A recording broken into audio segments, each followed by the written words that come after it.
NASA Space Graveyard mapped. Hundreds of spacecraft hidden under remote ocean. Isn't that something? Tom Fish reports on Express UK.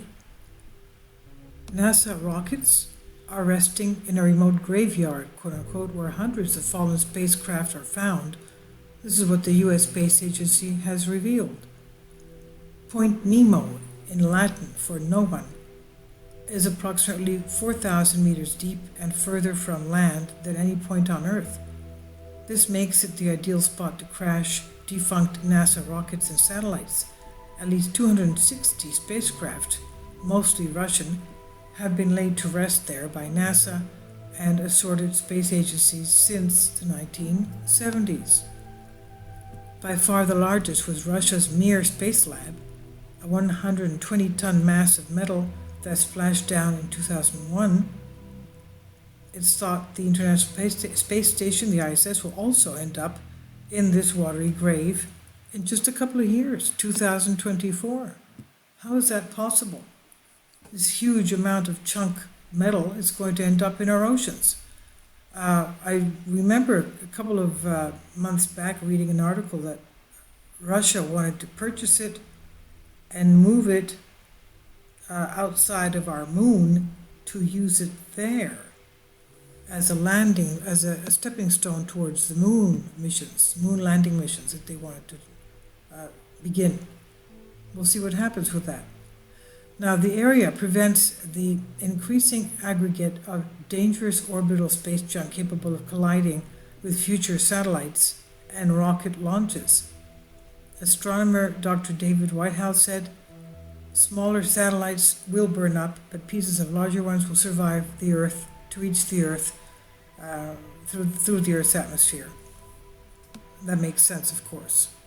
Now, to avoid crashing on a populated area, they're brought down near the point of oceanic inaccessibility. Point Nemo is located between Australasia and South America, more than 1,600 miles from land.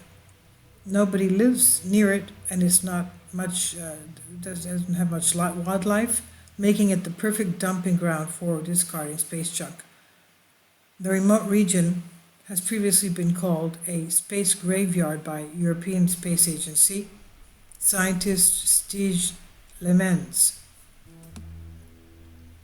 The land in Point Nemo, engineers have to precisely time the descent of the vehicles to hit the water, to land it. Spacecraft incinerate as they re-enter the atmosphere, meaning they land as thousands of tiny pieces in the South Pacific Sea.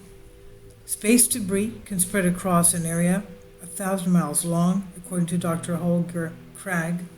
He heads up the ESA office, the European Space Agency office. Dr. Krag said, "We don't know precisely where they will fall because it's a long trail. There may be tens of fragments that survive entry, re-entry, spread across hundreds of miles." Spacecraft downed at Nemo include a SpaceX rocket, 5 European Space Agency cargo ships, and 6 Japanese HTV cargo ships. More than 140 Russian resupply vehicles also have met their fate at Nemo's remote waters. Spacecraft crash landed at Point Nemo's include a SpaceX rocket, 5 ESA cargo ships, including the automated transfer vehicle Jules Verne, and 6 Japanese HTV cargo craft, and more than 140 Russian resupply craft, Salyut Space Station, and the iconic Mir Space Station have also been laid to rest in this area.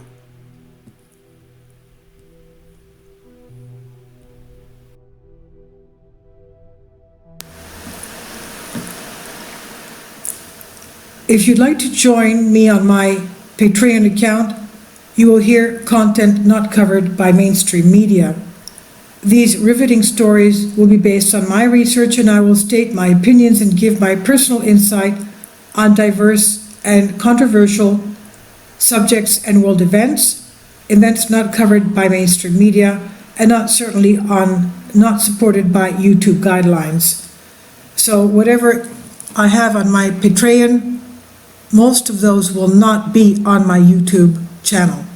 Please consider becoming a member today. More of the most significant and important videos will be on my Patreon channel. Your support helps me to continue my research and keeps this YouTube channel alive. And we depend on your support, your generous charity, because we help economically challenged families here in Athens, Greece, in Kapota, and we also help the young generation with university tuition and the community around our church. Thank you.